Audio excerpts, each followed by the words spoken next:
One of the hot topics for 2021 has been inflation. And really, all of us have seen really skyrocketing prices for real estate. To buy a home, right, in 2021 has been very difficult almost across the entire country. We have seen healthcare expenses go up, and even groceries. We have seen a jump in prices there. So it is really starting to hit home that inflation is really a big deal. And when it comes to making sure that, of course, while you're working, you want to make sure that you're prepared for inflation, but also, what does that mean for those that are retired? What does that mean for those federal employees looking to retire, planning for retirement? What can you do to make sure that you are prepared for this sort of thing? Because this is one of the very uncontrollable factors that comes into a retirement, right? And if you are new here, again, my name is Dallin Hawes. It is great to spend some time with you today. And again, today we're going to dig into how inflation is going to affect your federal retirement as a federal employee. And really, for you, there are three different sources of income that you are going to have, right? You may have more, but there are three at least. Number one, you have your first pension. Number two, your Social Security, and then your TSP. Now, the biggest thing that you have to know to understand how inflation is going to affect your retirement is what these three different income sources are going to do when inflation happens, and how they are going to hopefully rise with inflation so that you are in a good spot. You can maintain your standard of living over time. Now, let's start with your first pension. Your first pension, the good news is that once you're retired and once you're over 62, you do get what they call a COLA, cost of living adjustment. The bad news, though, is that if you retire, let's say, before 62, you don't get a COLA until 62. So, for example, let's say you retire at 57, right? Well, during those 5 years between 57 and 62, if inflation is higher than normal, like in 2021, like this year, then it could really take a hit at the buying power of your pension, right? The pension's going to stay the same, but if prices all around it increase, then the net buying power is going to decrease. So that's one concern is, okay, what if you retire before 62? What is that going to do to your buying power? Number two. The second is the COLA. They actually call it a diet COLA, okay, for your pension, because it is not as generous as, let's say, the COLA for Social Security. Right? There is a index called the CPIW.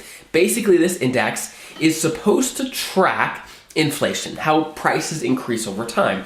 Now, Social Security will increase directly with the CPIW. So if the CPIW increases by 5%, then Social Security will increase as well. Now, for your first pension, it doesn't increase perfectly, right? And actually, there's an article that I wrote that is about this topic, and it'll show you exactly how your first pension COLA reacts. But let me summarize it here for you. The bottom line is this.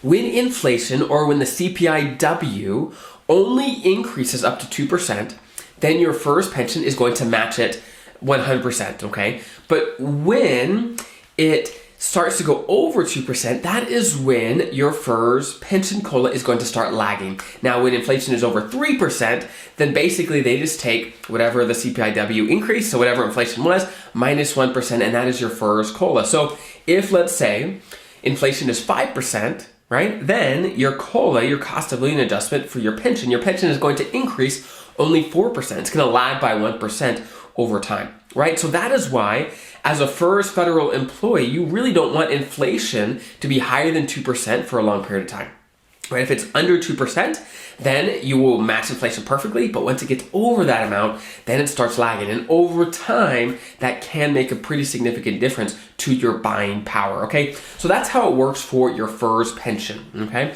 Number two, Social Security. And like I said, the good news is that Social Security will actually keep directly in line with the CPIW or inflation, right? And again, you could look up what CPIW is actually, what it actually does. You could Google that. But long story short, it's going to directly be tied with the CPIW or inflation, right? The bad news is that generally the cost, at least in recent years, the cost of healthcare expenses has risen at a rate faster than general inflation. Right? So what does that mean? Well, that generally means that if, let's say, you get on Medicare Part B, well, Medicare Part B premiums are going to probably increase at a rate faster than general inflation, right? And guess what? If you are taking Social Security and you're paying for Medicare Part B, well, Medicare Part B premiums just come straight out of your Social Security check. So it is, of course, going to decrease your Social Security. Now, your Social Security will always increase. Well, generally, in the past, it has always increased more than the Medicare premiums have increased, but it's something to keep in mind as well. Now, number 3, and that is your TSP. And your TSP is so crucial when it comes to making sure that you can maintain your standard of living over time, even when there is inflation. Because your TSP is the one aspect, really, of your retirement income that you have full control over. Now, you can't control the stock market, but you can control how much you take out of it every year. You can control how you invest your TSP. Now, there's a balancing act to take here. If you invest your TSP too conservatively, right, then your TSP over time, for example, if you're 100% in the G fund, right, then over time, your TSP is not going to keep up with inflation, right? It's not going to do that. And if you start drawing money out of your TSP and you're not getting the growth that you need, then over time, the buying power, again, of your TSP is really going to dwindle. Now, you don't want to be too aggressive either with your TSP. You don't want that.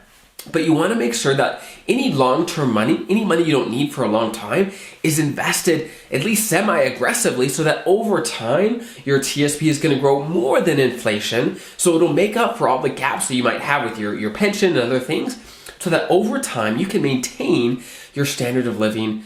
And that's crucial. That is crucial because retirement can be a long time, right? People are living longer and you don't know exactly how long you're going to live. No one does, right? So you want to make sure you're prepared. Right? And so the last point I want to make before we wrap up here is, okay, there's a few things that you may be worried about. Whether it is, okay, what about healthcare expenses? What about, what if inflation is really high and my pension lags, right?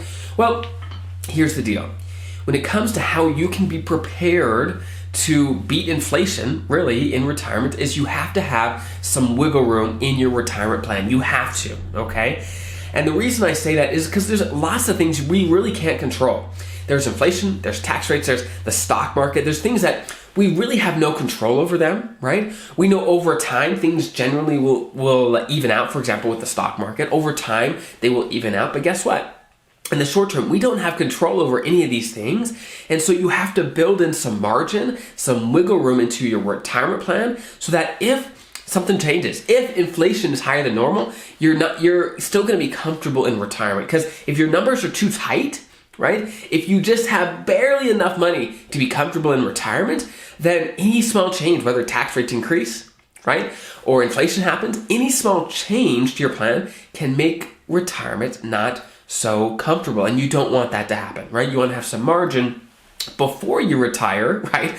Getting into retirement to make sure that you're going to be okay. Now, you may already be retired, right? And so then it's just a matter of, okay, how do we manage our resources in a way so even if inflation is higher than normal, that we are going to be okay? How do we invest, your investments so that your long-term money is growing for you at a rate faster than inflation? So that over time, you can keep up with that and that you're going to be fine. You and your spouse, your family, are going to be fine for the rest of your lives. That is always the goal. So I hope that was helpful. If you found this valuable, please consider hitting the like button, right? That's all we ask is, hey, if this is providing value for you, please subscribe, join the community. It helps us out a lot and it helps us get the word out to other federal employees so that they can come learn and know how they can be confident and comfortable in retirement. So I hope that was helpful. Have an incredible rest of your day. We'll talk soon.